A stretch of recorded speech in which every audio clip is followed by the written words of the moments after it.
Newsco Studios in Oklahoma City. You're watching an OU Update. I'm Jenny Carlson here with Jason Kersey. All right, Jason, how in the world is Samaje Perine a third-string running back? 242 on Saturday against West Virginia. Is he really their third best running back? No, I think that, entering the game, we thought they didn't have their best running back, Keith Ford. I think we now see that they might have had their best running back. Samaje Perine was fantastic against West Virginia. I mean, there was a point in the third quarter where every drive that he had touched the ball, they had scored points, and every drive he hadn't touched the ball, they'd gone 3 and out.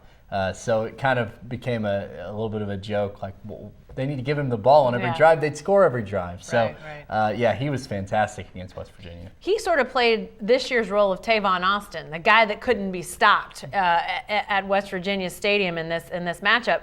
What impressed you most, though, about his performance on Saturday? I would just say his toughness. I mean, this is a true freshman who just turned 19 years old and carried the ball 34 times, the majority of those coming in the second half in a sort of a game where OU was just trying to run the ball and get out of there against a very powerful West Virginia offense. So I would just say his toughness and the fact that he didn't wear down like you would expect a 19-year-old to wear down in a situation like that. Well, obviously Keith Ford injured, out for a little while. Not terribly long. They expect to get him back in the not-too-distant future. Alex Ross, we saw his speed on that kickoff return, and Samaje Perine.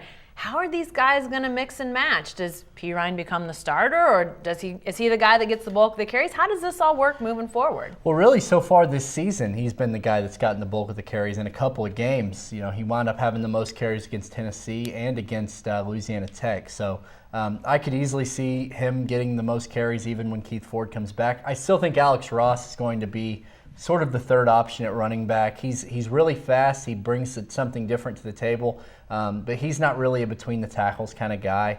And so I would anticipate that Alex Ross will continue to play that role, and then when Keith Ford comes back, him and Samaje sort of split the bulk of the carries. All right, something to watch. Thanks, Jason. Be sure to stay with the best coverage team anywhere at newsok.com and every day in the Oklahoman.